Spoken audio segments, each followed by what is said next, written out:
मधुर श्रावण।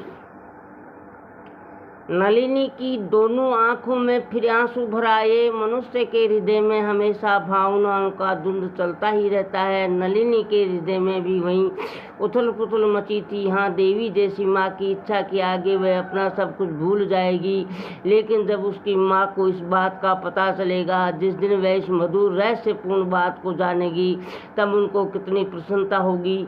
नलिनी ने इसका भी अनुमान कर लिया। आवाज़ की दुनिया के दोस्तों, पद्मश्री चुपचाप बैठी थी।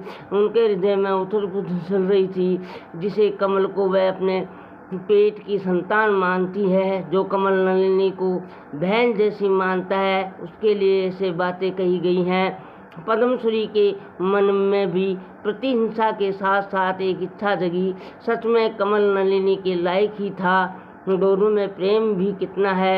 भले ही दुश्मनों का दिल जले, ईर्ष्या से अंधा हो जाए, लेकिन पद्मश्री खुशी खुशी नलिनी को कमल से ब्याह देती। उनकी आंखों से एक पल के लिए खुशी के आंसू छलक पड़े, लेकिन अचानक उनका सपना टूट गया। वह सच्चाई के कठोर धरातल पर आ गई। प्रतिहिंसा का स्वर उनके मुंह से निकल पड़ा। मैं तो कमल के साथ ब्याह कर दिखा देती, लेकिन क्या? नलिनी सिर झुकाए सोचने लगी। उसकी इच्छा हुई कि माँ से पूछें, तुम्हारे कहने का मतलब? तब तक पद्मश्री ने खुद ही से स्पष्ट कर दिया, लेकिन भगवान की इच्छा नहीं है। नलिनी मन ही मन बोली, भगवान भी अनुकूल है, तुम इसकी चिंता मत करो। और प्रसन्नता से वह खिल उठी। एक नई आभा से उसका चेहरा दीप्त हो गया। लेकिन भगवान सच में प्रतिकूल थे। नलिनी का विश्वास एक झूठा अभिमान जैसा था। इस इच्छा की एक कहानी थी जिसे विफल होना तय था। नलिनी और कमल के दिल में बचपन से जो प्रेम अंकुरित हुआ, वह यौवन की प्रथम किरण से खिलता जा रहा था।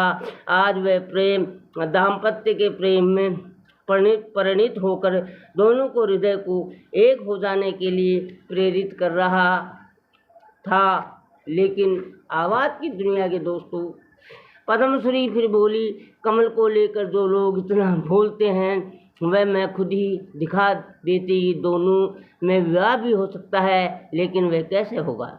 जिसे ये समझ में नहीं आता, वह बुरा बोलेगा। ऐसे बुरे लोगों का मुंह कौन बंद करेगा? सबसे बड़ी बात कि इतने दिनों का संबंध, वह तो जैसे इस विश्व में सोच भी नहीं सकती थी। पद्मश्री जो बोल रही थी, उसमें उनके विकल हृदय का भग्न उच्छ्वास था। किसी को सुनाने के लिए उन्होंने नहीं कहा था, लेकिन अंतिम शब्द सुनते सुनते नलिनी की आंखों के आगे अंधेरा फैलने लगा। उसके जीवन का प्रकाश अंधकार में गुम हो गया।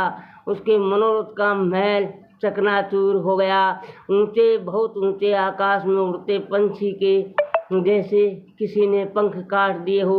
नलिनी वहाँ बैठ नहीं सकी। लगा कि कहीं वह फूट कर रोने न लगे।